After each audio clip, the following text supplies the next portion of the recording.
Bismillahirrahmanirrahim. Assalamualaikum warahmatullahi wabarakatuh.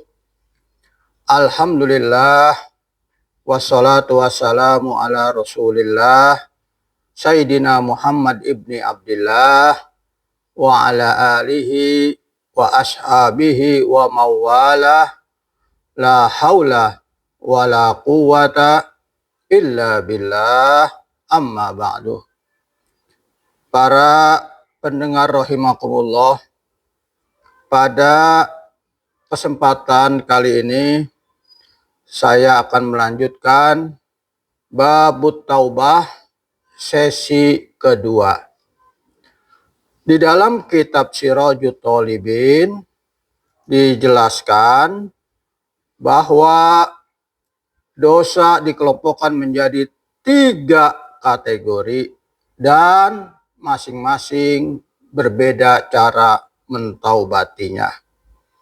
Yang pertama, tarku wajibatillah subhanahu wa ta'ala alaika min sholatin aw saumin aw zakatin aw kafaratin, yaitu meninggalkan perintah atau kewajiban Allah subhanahu wa ta'ala seperti sholat, puasa, zakat kalau sudah sampai nisabnya, atau haji kalau sudah mampu.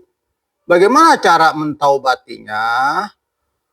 Menurut kitab Sirajut Thalibin, cara mentaubatinya adalah dengan mengqodoknya. Sholat yang pernah kita tinggalkan, mungkin waktu kita masih muda, kita sering meninggalkan sholat, atau kita sering meninggalkan puasa, atau kita belum membayar zakat, zakat fitrah atau zakat mal bagi yang sudah cukup nisabnya, atau yang orang kaya yang belum membayar zakat, atau sudah punya kewajiban haji belum berhaji, maka dia wajib mengqodok sholatnya, mengqodok puasanya, membayar zakat yang belum dibayar, dan melaksanakan ibadah haji yang dia sudah wajib untuk melaksanakannya. Itu dosa meninggalkan kewajiban Allah subhanahu wa ta'ala. Yang kedua, dosa karena melakukan atau melanggar larangan Allah. Dzunubu bainaka wa bainallah subhanahu wa ta'ala kasubril khamri. Dosa-dosa yang ada hubungannya dengan Allah subhanahu wa ta'ala. Contohnya apa? Misalkan waktu muda kita pernah minum minuman keras, atau kita memakan harta riba. Bagaimana cara menghapusnya? Ada 3 cara. Ini sama yang disampaikan oleh Imam An-Nawawi pada sesi yang lalu. Yang pertama, an-nadamu atau menyesal atas dosa yang telah kita lakukan. Yang kedua, ya, meninggalkan dosa yang telah kita perbuat. Yang ketiga, berniat atau berazam yang kuat dalam hati untuk tidak mengulangi dosa lagi. Yang ketiga, dosa kepada sesama manusia. Dunubu bainaka wa bainal ibad. Contohnya apa? Misalnya kita pernah mencuri harta orang lain, atau ngerasani orang lain, atau menyakiti hati orang lain, atau memfitnah orang lain, dan seterusnya dan seterusnya. Bagaimana cara mentaubatinya? Ini sama dengan taubat kepada Allah seperti di atas tadi, akan tetapi ditambah dengan 1 syarat lagi, yaitu istihlal. Apa itu istihlal? Minta dihalalkan kepada orang yang kita zolimi tadi, atau orang yang kita punya salah kepadanya tadi. Jika tidak dimaafkan, ya, jika sudah dimaafkan, kan kalau ada hubungan dengan harta orang lain, hartanya kita ganti atau kita kembalikan. Misalnya kita melakukan pencurian, atau penipuan, atau penggelapan, maka hartanya kita kembalikan. Saya minta maaf, harta yang pernah saya curi atau saya pernah menipu kalian, saya kembalikan. Minta dihalalkan, minta ridho. Ya, sama dengan koruptor. Nah, ini koruptor, karena yang dicuri harta rakyat, dia harus minta maaf kepada rakyat, proses hukum berjalan, uangnya dikembalikan ke negara atau ke rakyat. Ya, ini cara kita bertobat dari dosa karena kewajiban meninggalkan kewajiban Allah, ya, perintah-perintah Allah, ya, atau tadi dosa kepada Allah dan dosa kepada manusia. Cara tobatnya berbeda-beda. Allah berfirman dalam surah At-Tahrim, A'udzubillahi minasyaitonirrajim. Ya ayyuhalladzina amanu tubu ilallahi taubatan nasuha. Wahai orang-orang yang beriman, taubatlah kalian kepada Allah taubatan nasuha, dengan taubat yang semurni-murninya, yang setulus-tulusnya, yang sebenar-benarnya. Asa rabbukum ayyukaffiru ankum sayyi'atikum wa yudkhilakum jannatin tajri min tahtihal anhar yauma la yuhzillahu nabiyya walladzina amanu ma'ah nuruhum yas'a baina aydihim wa bi aymanihim yaquluna rabbana atmim lana nurana waghfir lana innaka ala kulli syai'in qadir. Wahai orang-orang yang beriman, bertobatlah kepada Allah dengan tobat yang semurni-murninya. Apa manfaatnya dari tobat yang semurni-murninya? Tobat nasuha, tobat sodikoh yang sebenarnya. Mudah-mudahan Tuhanmu akan menghapus kesalahan-kesalahanmu. Kalau Allah berjanji asa, itu huruf tamani, tapi menurut Allah itu adalah sesuatu yang pasti. Kalau kita bertobat kepada Allah dengan nasuha sebenar-benarnya, kesalahan kita dihapus oleh Allah. Yang kedua, Allah akan memasukkan kita ke dalam surga yang mengalir di bawahnya sungai-sungai pada hari ketika Allah tidak menghinakan Nabi dan orang-orang yang beriman. Bersamanya cahaya mereka memancar di hadapan dan di sebelah kanannya. Cahaya mengancar dari cahaya Allah, mengancar dari hadapan kita, dari samping kanan kita, ya, dari hadapan kita seluruh bercahaya. Lalu mereka berdoa, ya Allah, ya Tuhan kami, sempurnakanlah untuk kami cahaya kami dan ampunilah kami, sesungguhnya Engkau Maha Kuasa atas segala sesuatu. Nah, ini nanti di akhirat itu kita dibangkitkan oleh Allah, ya, karena kita ini sudah bersih, sudah bertaubat, sudah ibadah kepada Allah, kita sering mengambil air wudu, ya, kita sering sholat, nanti air wudu itu akan bercahaya. Orang Biltawi bilang mukanya bercahaya, ya, glowing, mukanya glowing. Ya, nah ketika dia bercahaya itu dari segala arah, dia minta kepada Allah, ya Allah, sempurnakan cahaya kami. Rabbana atmim lana nurona. Ya Allah, sempurnakan cahaya kami. Waghfir lana, ampuni dosa kami. Innaka ala kulli syai'in qadir. Karena Engkau atas segala sesuatu Maha Kuasa. Itu manfaat dari kita bertobat kepada Allah dengan taubatan nasuha. Para pendengar rahimakumullah, kenapa kita perlu maaf atau minta maaf kepada orang lain yang kita zalimi? Ini ada hadis, ya, yang menceritakan tentang muflis. Apa itu muflis? Muflis itu adalah orang yang bangkrut atau orang yang pailit.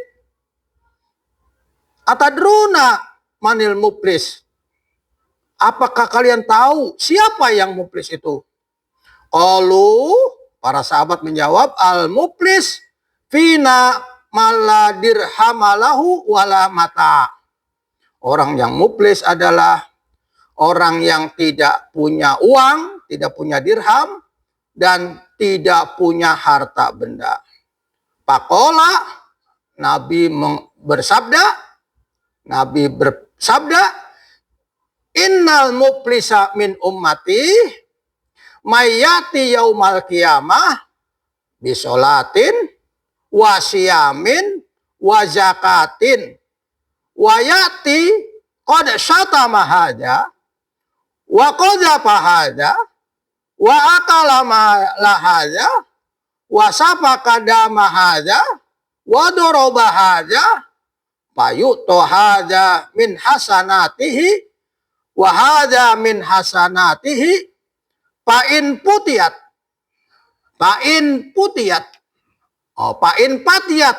ya bukan putiat, pain patiat, hasanatuhu qabla ayyukdo ma alaihi ukhida min khotoyahum, paturihat alaihi, summa turiha finnar, naudzubillah. Apakah kalian tahu siapa yang muflis atau orang yang pailit itu, kata Nabi? Para sahabat menjawab, al-muflis, orang yang bangkrut, orang yang pailit adalah orang yang tidak mempunyai dirham, tidak punya uang, dan tidak punya harta benda. Tetapi Nabi Muhammad SAW bersabda, itu perspektif dunia. Muflis perspektif dunia, orang tidak punya apa-apa. Nggak punya duit, nggak punya uang, nggak punya kekayaan. Itu muflis perspektif dunia. Kalau muflis perspektif akhirat, ya Rasulullah bersabda, muflis atau orang yang bangkrut dari umatku ialah, nah ini cirinya, orang yang datang pada hari kiamat membawa pahala sholat, pahala puasa, pahala zakat. Namun ketika di dunia, dia sering mencaci, dia menuduh orang lain, mengkodap orang lain, memfitnah orang lain, makan harta orang lain, menumpahkan darah, membunuh orang lain, menyakiti orang lain, memukul orang lain tanpa hak. Maka orang itu akan diberi pahala, orang itu akan diberi pahala dari kebaikan-kebaikannya. Jika telah habis kebaikan-kebaikannya, maka dosa-dosa mereka akan ditimpakan kepadanya, kemudian dia akan dilemparkan ke dalam neraka. Jadi maksud hadis ini, orang yang suka nyakiti orang, memfitnah orang, suka memukul orang, membunuh orang, dan lain sebagainya, kejahatan-kejahatan zolim lainnya, padahal dia di dunia rajin sholat, di dunia dia rajin puasa, di dunia dia bayar zakat, di dunia baca Qur'annya rajin, di dunia umroh setiap bulan, haji setiap tahun misalnya, atau ibadah-ibadah yang lain. Ibadah kepada Allah secara vertikal dia bagus, ibadah secara sosial dia jelek. Hablum minallah dia bagus, hablum minan nas jelek. Suka mencaci, suka memfitnah, suka memukul, suka dan lain sebagainya. Dosanya banyak kepada manusia. Nanti orang yang disakiti itu akan nuntut di hadapan Allah. Ya Allah, saya nuntut keadilan kepadamu. Saya pernah dicaci maki oleh dia. Ambil pahalanya buat kamu, diambil. Ya Allah, saya dipukul sama dia. Ambil pahalanya buat kamu. Ambil. Ya Allah, saya pernah dipitnah sama dia. Ambil pahalanya buat kamu. Diambil. Ya Allah, saya pernah disakiti lainnya. Dipitnah sama dia. Ambil pahalanya. Terus banyak orang yang nuntut. Bukan 1, 2 orang, 3, mungkin banyak. Habis pahalanya. Masih ada orang datang. Ya Allah, saya juga pernah dicaci maki oleh dia. Dizolimi oleh dia. Disakiti oleh dia, dipitnah banyak orang. Pahalanya udah habis. Ya udah, dosa kamu kasih dia. Nih dosa. Datang lagi. dosanya kasih, datang lagi, dosanya habis, pahalanya habis, dosa orang dikasih dia jadi banyak, bangkrut dia. Orang yang seperti itu rugi di akhirat nanti, ibadah-ibadahnya jadi hilang pahalanya, dia dilempar ke dalam neraka. Naudzubillah. Summa naudzubillah. Mudah-mudahan kita berlindung dari Allah Subhanahu wa taala dari itu semuanya. Para pendengar rahimakumullah. Taubat ada pengertian lain ya, hampir sama tapi ada perbedaan sedikit yang kita jelaskan pada sesi kemarin. At-taubah al-iqtirafu wan nadamu wal iktila'u wal azmu ala alla yu'awida al-insanu maqtaropahu. Yaitu seseorang dikatakan bertobat kalau dia mengakui dosanya. Ya, dosanya diakui. Menyesal, berhenti dan berusaha untuk tidak mengulangi perbuatannya. Jadi ada di sini tambahannya, orang yang bertobat itu harus mengakui dosanya. Selain menyesal, berhenti, berusaha tidak mengulangi lagi. Ada 4. Mengakui, menyesal, berhenti, berusaha tidak mengulangi lagi. 4. Ini kita bisa lihat di dalam doanya Nabi Adam alaihissalam dan Siti Hawa, ibunda Hawa. Apa doanya dalam Al-Quran? Rabbana zolamna anfusana fa illam taghfir lana wa tarhamna lanakunanna minal khasirin. Ya Tuhan kami telah menzolimi diri kami sendiri. Berarti Nabi Adam dan Siti Hawa mengakui dosanya. Jadi kalau kita tobat, kita akui dosa kita. Ya Allah, saya telah pernah berbuat dosa kepada diri hamba, ya Allah. Disebut dosanya, diakui dosanya. Jika tidak engkau mengampuni, jika engkau tidak mengampuni kami dan tidak merahmati kami, niscaya kami termasuk orang-orang yang rugi. Yang kedua, kita lihat doa ini, tawadu, merasa hina di hadapan Allah. Merasa karena banyak dosa, kita ini makhluk yang hina di hadapan Allah. Jadi kalau lihat doa ini, kita akui dosa yang kita perbuat. Yang kedua, kita tawadu di hadapan Allah. Doa Nabi Yunus. Ya, Nabi Yunus kan punya dosa. Dia meninggalkan umatnya. Akhirnya dia naik perahu. Perahu itu oleng, mau tenggelam karena kelebihan kapasitas penumpang. Syaratnya harus diundi, keluar Nabi Yunus, diundi lagi, keluar Nabi Yunus, diundi lagi, keluar Nabi Yunus. Berarti Nabi Yunus harus dilempar ke laut. Nah, dilempar ke laut, kemudian dimakan oleh ikan, di dalam kegelapan perut ikan, ya, diselamatkan oleh Allah. Nabi Yunus berdoa, la ilaha illa anta, subhanaka inni kuntu minas zalimin. La ilaha illa anta, tidak ada Tuhan selain engkau ya Allah. Nah, di sini dia menghinakan dirinya. Tidak ada Tuhan selain engkau. Maha suci engkau. Sesungguhnya aku termasuk orang yang zalim. Yang kedua, Nabi Yunus mengakui dosanya. La ilaha illa anta, tidak ada Tuhan selain engkau. Artinya juga bisa diinterpretasikan, tidak ada yang bisa menolong kecuali engkau ya Allah. Subhanaka, maha suci engkau. Saya ini banyak dosa. Kata Nabi Yunus. Nah ini, jadi kalau kita berdoa, beristighfar, taubat, kita akui dosa kita. Sebagaimana doanya Nabi Adam dan doanya Nabi Yunus. Syekh Ibnu Athaillah berkata, maksiatun aurasat zullan wabtikaron khairun min ta'atin aurasat izzan wastikbaron.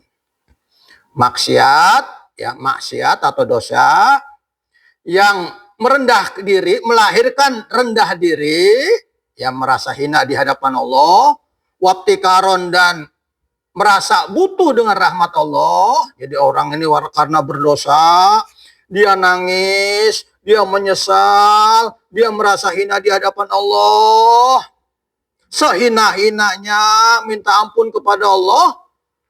Itu lebih baik, kata Syekh Ibnu Athaillah dalam kitab Al-Hikam, itu lebih baik daripada perbuatan taat yang membangkitkan rasa sombong, ujub, merendahkan orang lain. Jadi ada orang ibadah menyombongkan ibadahnya atau menganggap rendah orang lain. Saya lebih soleh, saya lebih taat, saya lebih suci. Ujub, membanggakan dirinya, sombong. Ya, nah ini lebih baik orang yang berdosa kemudian bertobat daripada orang yang ibadah, taat kepada Allah, tapi ujub, sombong, merendahkan orang lain.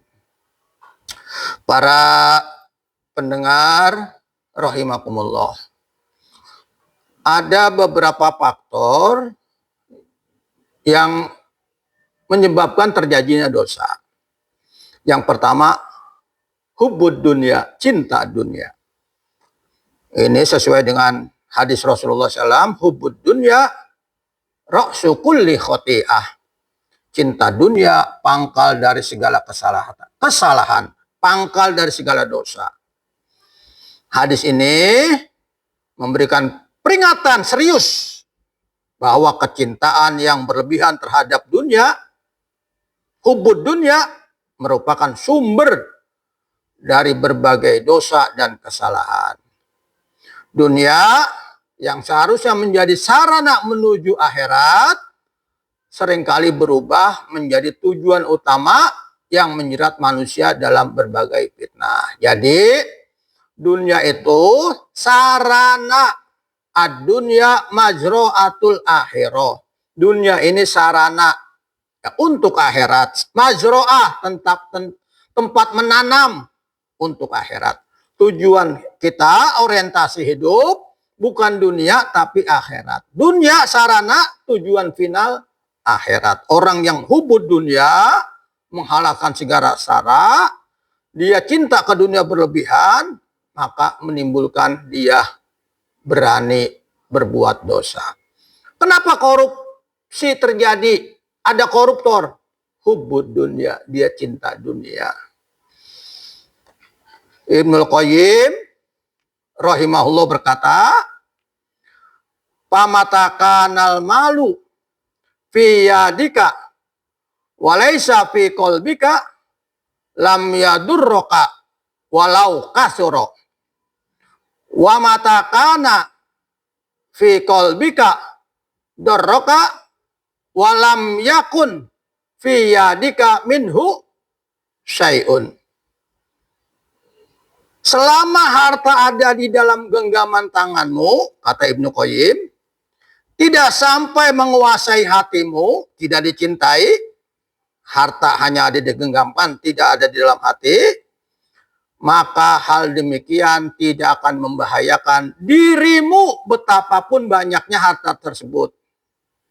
Nabi Sulaiman, ya, kaya tapi tidak hubud dunia. Nanti kita jelaskan tentang Nabi Sulaiman. Sebaliknya, jika harta telah menguasai dirimu, nah kita dikuasai oleh harta, kita cinta buta terhadap harta dimasukkan ke dalam hati kita, maka hal demikian akan membahayakan dirimu meskipun sedikit harta itu ada di tanganmu. Jadi harta kita cuma sedikit. Ya, kita punya uang tidak banyak. Katakan 5 juta. Tapi kita di hati kita dimasukin terus uang 5 juta. Atau kita punya handphone bagus, harga 30 juta. kita pikiran terus ke handphone kita. Itu namanya handphone, duit dimasukkan ke dalam hati. Harusnya hanya di dalam tangan, hati kita diisi dengan mahabbatullah, cinta kepada Allah. Nah, ini yang tadi saya katakan, Nabi Sulaiman alaihissalam, orang yang kaya raya, Nabi terkaya, tapi hartanya tidak dicintai. Mana buktinya? Nabi Sulaiman berkata di dalam Al-Quran, diabadikan, qala hadza min fadli rabbi liyabluwani aashkuru am akfur wa man syakara fa innama yashkuru li nafsihi wa man kafara fa inna rabbi ghaniyun karim. Dia Nabi Sulaiman berkata, harta ini, karunia ini adalah pemberian Allah. Hadza min fadli rabbi, ini semua min fadli rabbi adalah karunia Tuhanku, karunia Allah Subhanahu wa taala. Aaskuru am akfur, untuk mengujiku apakah aku bersyukur atau berbuat kufur. Paman syakara fa innama yashkuru li nafsi, siapa yang bersyukur hakikatnya dia bersyukur untuk dirinya sendiri. Waman kafaro, siapa yang tidak mau bersyukur, fa inna rabbi ghaniyun karim, sesungguhnya Tuhanku maha kaya lagi maha mulia. Yang kedua, sebab doa, sebab orang melakukan dosa, tadi hubud dunia yang pertama. Yang kedua, ridho kepada hawa nafsu. Syekh Ibnu Athaillah rahimahullah berkata dalam kitab Al-Hikam, hikmah yang ke-43 dan 44, aslu kulli maksiatin wa goflatin wa syahwatin ar-ridho anin nafsi wa aslu kulli ta'atin wa yakzotin wa ifatin adamur ridho minka anha. Pokok atau sumber dari semua maksiat, kata Syekh Ibnu Athaillah, adalah kelalaian. Goplah. Goplah itu lalai, tidak ingat Allah. Zikir lawannya goplah. Dan syahwatin, memperturutkan hawa nafsu. Karena ingin memuaskan ya hawa nafsu atau ridho kepada hawa nafsu. Jadi karena kita ridho kepada hawa nafsu, memperturutkan hawa nafsu, memuaskan hawa nafsu, maka terjadilah maksiat. Sedangkan pokok atau sumber segala ketaatan, kesadaran, yakzoh itu kesadaran, mau zikir, dan moral atau timbulnya budi pekerti, ya, ialah karena adanya pengendalian terhadap hawa nafsu. Jadi kan Allah memberikan kita ini hawa nafsu. Kita manage hawa nafsu kita dengan sebaik-baiknya, minta pertolongan Allah Subhanahu wa taala, karena hakikat nafsu itu selalu mengajak kepada keburukan. Kita manage sebaik-baiknya. Nah, seperti kita mengatur anak kecil. An-nafsu katifli. Nafsu itu seperti anak kecil. Nah, kita kendalikan. Bukan kita dimanage oleh nafsu, kita yang memanage nafsu. Yang ketiga adalah rakus. Qala Rasulullah SAW bersabda, laukana libni Adam wadiyani min dahabin la habba ayyakuna lahu salisun wala yamlau pahu illa turab wa yatubullah ala mantab. Rasulullah SAW bersabda, andai saja anak Nabi Adam, keturunan Nabi Adam, manusia memiliki 2 lembah emas. Dia udah punya emas 2. Karena rakus, niscaya ia menginginkan lembah lagi yang ketiga. Dan kata Rasulullah, tidak ada yang memenuhi mulutnya manusia. Mulutnya belum puas, rakus, kecuali tanah nyumpel ke mulutnya. Apa maksudnya? Kematian. Dan Allah menerima taubat orang yang bertobat. Hadis ini memerintahkan kita untuk bersifat zuhud, tidak hubud dunia. Kaya boleh, tapi jangan rakus. Kaya boleh, harus halal. Kaya boleh, tidak dicintai. Itu namanya zuhud. Demikian apa yang dapat saya sampaikan. Nanti kita akan lanjutkan materi lain, misalkan tingkatan taubat, ya. Terus kemudian ada cerita-cerita, ya, orang yang diampuni dosanya walaupun dia besar dosa itu, dosa seorang pembunuh diampuni oleh Allah. Nanti kita akan lanjutkan insya Allah pada episode berikutnya. Demikian apa yang dapat saya sampaikan. Mudah-mudahan dapat menginspirasi kita untuk kita terus menjadi orang yang bertaubat, orang soleh, orang taat, makin baik hari demi hari sebelum ajal kematian menjemput kita. Mudah-mudahan kita menjadi orang yang terus bertakwa kepada Allah, mati dalam keadaan husnul khotimah. Amin ya rabbal alamin. Demikian, lebih kurangnya mohon maaf. Hadanallahu wa iyyakum ajmain. Wallahul muwaffiq ila aqwamit thoriq. Wassalamualaikum warahmatullahi wabarakatuh.